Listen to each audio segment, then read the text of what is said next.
London in the late 19th century was a city of contrasts. The streets glistened with gas. Lamps that illuminated, cobblestones slick with winter rain. Carriages rattled past gentlemen in top hats and ladies in bustle dresses, and the scent of coal smoke lingered in the air. It was a city both modern and medieval, both wealthy and impoverished. A place where fortunes were made in banking halls and markets. Yet despair crept into cramped tenements where disease and hunger still took their toll. And it was within this world, in the respectable neighbourhood of Pimlico, that one of the most sensational criminal trials of Victorian England would unfold. A trial that fascinated not only Londoners but the entire nation. A case that questioned morality, marriage, love, science and the mysterious power of poison. It became known as the Pimlico Poisoning Case. The story of Adelaide Bartlett and her husband, Thomas Edwin Bartlett. It was a case that would shock the public, divide opinion, and leave lingering questions that have never been fully answered. This is not just a story of death, it is a story of secrets, of relationships tangled in propriety and forbidden passion, of the reach of science into the courtroom, and of a verdict so unusual that it still echoes in legal history. Let us step back to the beginning, to understand the world, the people, and the strange marriage that would lead to tragedy. Thomas Edwin Bartlett was not, by most accounts, a remarkable man. He was a grocer by trade, in his early 30s, somewhat plump, bespectacled, and outwardly respectable. His family background was steady if unglamorous, and he represented the Victorian middle class, a man of modest means but respectable standing. In 1875, he married Adelaide Blanche de la Tremble Bartlett, a woman whose name carried an air of continental elegance. Adelaide's background, however, was murky. Some accounts suggest she was born in France. Others hint she may have been half French, half English. What is certain is that she was attractive, graceful, intelligent, and according to those who met her possessed a quiet but magnetic charm. The marriage between Thomas and Adelaide was, from the very start, unusual. While Victorian society expected marriages to be both respectable and reproductive, theirs seemed to lack intimacy. Indeed, it was said that Thomas encouraged Adelaide to take companions, even close male friendships, in a way that raised eyebrows. And one such companion would play a fateful role in this story. The Reverend George Dyson, a young Methodist minister. Dyson became not just a spiritual advisor, but a regular presence in the Bartlett household. He read with Adelaide, took long walks with her, and seemed to fill an emotional space that her husband did not. The triangle of Adelaide, Thomas, and Dyson was not one of scandal in the usual sense, at least not openly. Dyson was cautious, Adelaide was reserved, and Thomas seemed oddly permissive. But beneath the surface, emotions brewed. A husband tolerant to the point of suspicion, a wife adored by another man, and a religious figure torn between devotion and desire. In Victorian London, science and medicine were advancing rapidly. Chloroform, discovered earlier in the century, had become both a wonder and a danger. It was used in surgery as an anesthetic and even in childbirth. Yet its potential for abuse and for poisoning was clear. For Adelaide, chloroform would soon become an object of terrible fascination. She was known to be interested in medicine and anatomy, and in later testimony, it was revealed that she had pressed Dyson into purchasing chloroform for her. Why, exactly, remained the great question. Dyson, nervous but obedient to her requests, went to a chemist and purchased several small bottles. He did so under the pretense of needing it for cleaning or personal use. What he did not know, or perhaps chose not to consider, was that chloroform could be fatal in even small doses if swallowed. Adelaide reportedly explained to him that her husband encouraged her to study medical books, that she needed chloroform for these private studies. But Dyson must have felt uneasy. After all, he was buying a dangerous substance, giving it to a married woman, and involving himself in something that could easily backfire. Yet his attachment to Adelaide, whether romantic, spiritual, or both, was too strong to resist. On the night of December 31st, 1885, the Bartlett household prepared to welcome the new year. But by dawn, Thomas Edwin Bartlett was dead.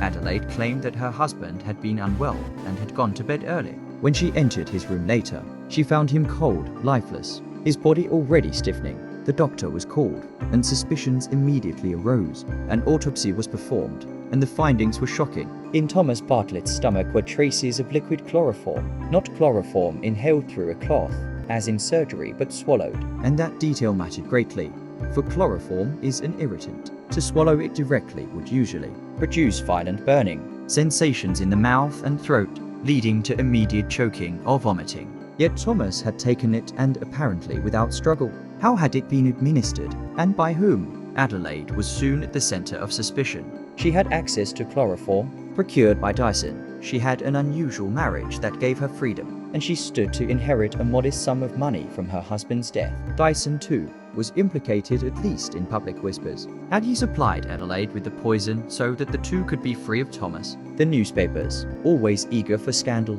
painted lurid pictures of a love triangle steeped in deceit and death. In April 1886, Adelaide Bartlett was charged with the murder of her husband, and the case came before the Central Criminal Court at the Old Bailey. From the start, the trial captivated the public. Crowds gathered outside, eager for details. While the press reported every revelation in breathless tones, the prosecution's case was straightforward. At least in outline. Adelaide, wanting freedom, obtained chloroform through Dyson and used it to kill her husband. The presence of chloroform in Thomas's body was undeniable. The motive seemed clear. The opportunity was unquestioned. But the defense had powerful weapons. First, they attacked the scientific impossibility of the crime. Experts testified that chloroform, when swallowed, caused intense irritation. It was almost impossible for someone to consume it without gagging, struggling, or leaving signs of burns in the mouth and throat. Yet Thomas's body bore no such marks. How then had the chloroform entered his system? Second, the defense painted Adelaide not as a scheming murderess, but as a misunderstood, educated woman caught in an unconventional marriage. Dyson's role was reframed as that of an innocent friend manipulated into odd errands, not a conspirator in murder. And finally, they argued that the prosecution had not and could not prove the means of the poisoning without a clear mechanism. How could a jury convict beyond reasonable doubt? The jury listened, the press speculated, and the public buzzed with gossip. Some saw Adelaide as a femme fatale who had outwitted justice. Others saw her as a victim of Victorian double standards, judged more harshly for her independence and her friendships than for any crime. When the verdict was finally delivered, it stunned the court. Adelaide Bartlett was acquitted. The reasoning was paradoxical. The judges and jury seemed to agree that Thomas had been poisoned. They even believed that Adelaide had likely been involved.